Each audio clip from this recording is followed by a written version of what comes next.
효율적인 역사 과목 공부 요령을 알려드립니다. 첫 번째, 교과서의 문장 독해 및 모르는 어휘를 꼼꼼히 사전을 찾아 숙지합니다. 두 번째, 문단 단위 독해를 통하여 내용의 흐름을 파악합니다. 세 번째, 채널 영상 퀴즈로 암기 여부를 확인하고 학습 후 만점을 목표로 재도전합니다. 네 번째, 동일한 방식으로 교과서의 더욱 상세한 부분까지 적용하여 학습합니다. 마지막으로 문제집을 풀어보며 학습의 누락을 확인하는 단계입니다. 틀린 문제는 해당 교과서의 내용을 학습하여 원인을 분석합니다. 자, 이제 퀴즈를 시작합니다. 어휘를 확인할 땐 역사교과서 어휘사전.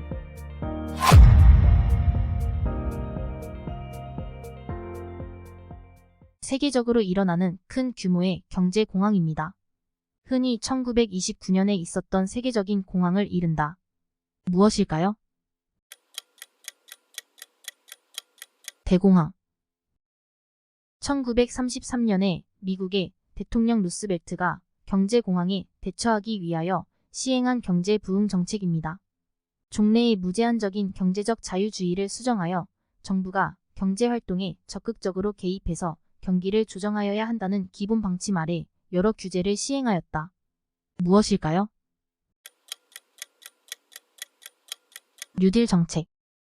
몇몇 나라가 동등한 입장에서 블록을 형성하여 역내 교역은 관세 없이 자유로이 하고 역의 국가에 대해서는 배타적 무역 장벽을 쌓아 경쟁력을 높이는 방식의 경제체제입니다. 무엇이라고 할까요? 블록 경제. 국내에서 생산되는 상품과 동일한 것은 수입 가능 품목에서 제외함으로써 국내 산업을 보호 육성하려는 무역 정책입니다. 정책 수단으로는 관세 정책을 포함한다. 무엇일까요? 보호무역 정책. 개인의 모든 활동은 민족국가와 같은 전체의 존립과 발전을 위하여서만 존재한다는 이념 아래 개인의 자유를 억압하는 사상입니다. 무엇이라고 할까요? 전체주의. 이탈리아의 정치가입니다. 제1차 세계대전 이후 파시스트 당을 조직하고 1922년 쿠데타로 정권을 획득하였으며 수상이 되어 독재 체제를 구축하였다. 누구일까요? 무솔리니. 오스트리아 태생의 독일 정치가입니다. 1919년에 독일 노동당에 입당하여 1921년부터 나치스의 당수를 지냈으며 1933년에 독일 연방의 총리가 되고 다음 해 총통이 되었다. 반유대주의와 게르만 민족의 우월성을 내세워 제2차 세계대전을 일으켰다. 뒤에 연합군의 공격에 밀려 1945년 베를린 함락 직전에 자살하였다. 누구일까요?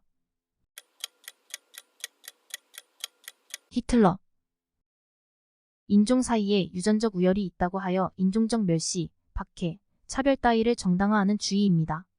순혈주의와 인종차별을 낳으며 나치스의 반유대주의, 백인의 흑인 차별 따위가 전형적인 예이다. 무엇일까요? 인종주의. 제1차 세계대전 후에 나타난 극단적인 전체주의 적배회적 정치 이념 또는 지배체제입니다. 자유주의를 부정하고 폭력적인 방법에 의한 일당 독재를 주장하여 지배자에 대한 절대적인 복종을 강요한다. 철저한 국수주의 군국주의를 지향하여 민족 지상주의, 반공을 내세워 침략 정책을 주장한다. 무엇일까요? 파시즘. 파시즘을 신봉하거나 주장하는 사람을 무엇이라고 할까요? 파시스트. 히틀러를 당수로 한 독일의 파시스트당입니다.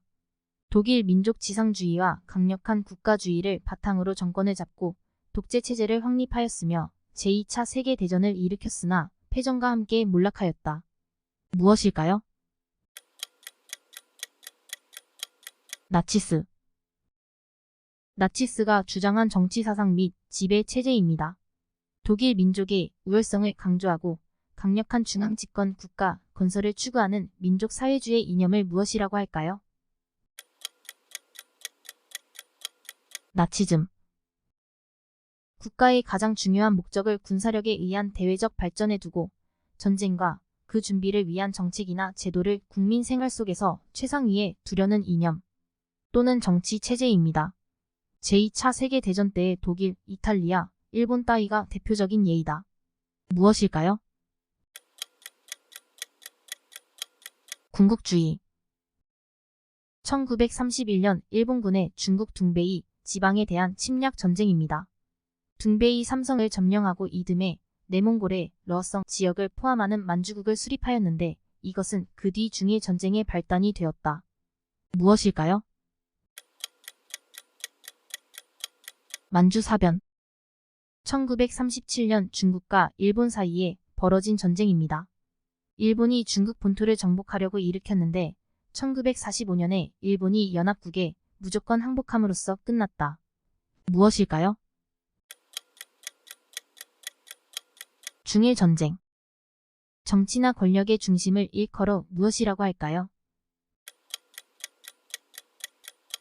추축. 공산주의 세력의 침입을 방지하기 위하여 일본과 독일이 체결한 협정입니다. 이듬해 이탈리아와 에스파냐, 헝가리가 가담하였는데 공산주의자들의 국제 조직인 제3인터내셔널에 대항하기 위한 것이었다. 무엇일까요? 방공협정. 1939년 8월 모스크바에서 독일과 소련이 조인한 상호조약입니다. 폴란드를 분배하고 동유럽 전체를 독일과 소련의 세력권으로 분할하는 것을 내용으로 한다. 무엇일까요? 독소 불가침 조약.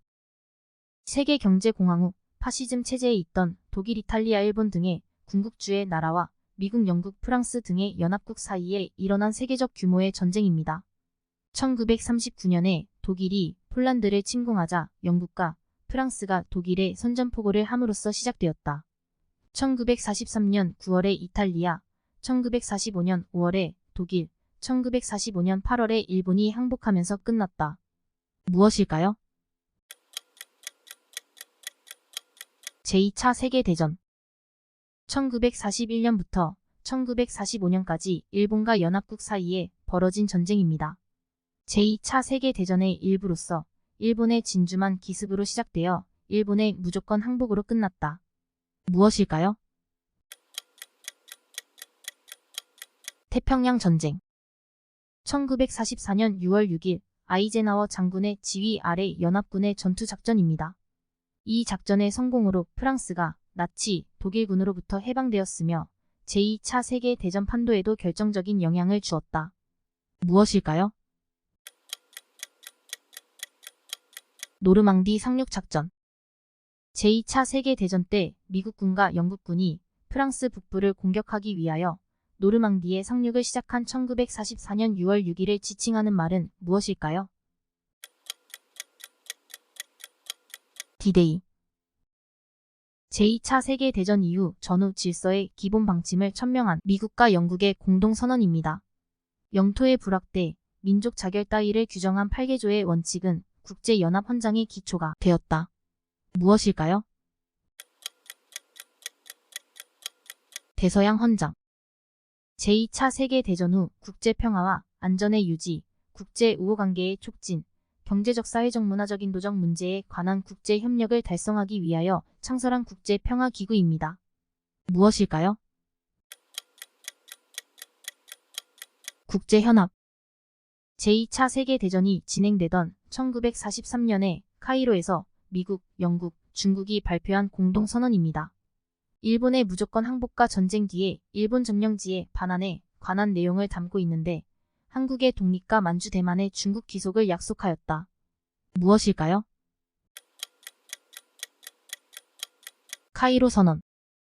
1945년 2월 연합국 순회회담입니다. 미국의 루스벨트, 영국의 처칠, 소련의 스탈린이 참석하여 패전국에 대한 처리, 국제연합의 창설, 소련의 대일 참전 따위에 관하여 협의하였습니다. 무엇일까요? 얄타회담.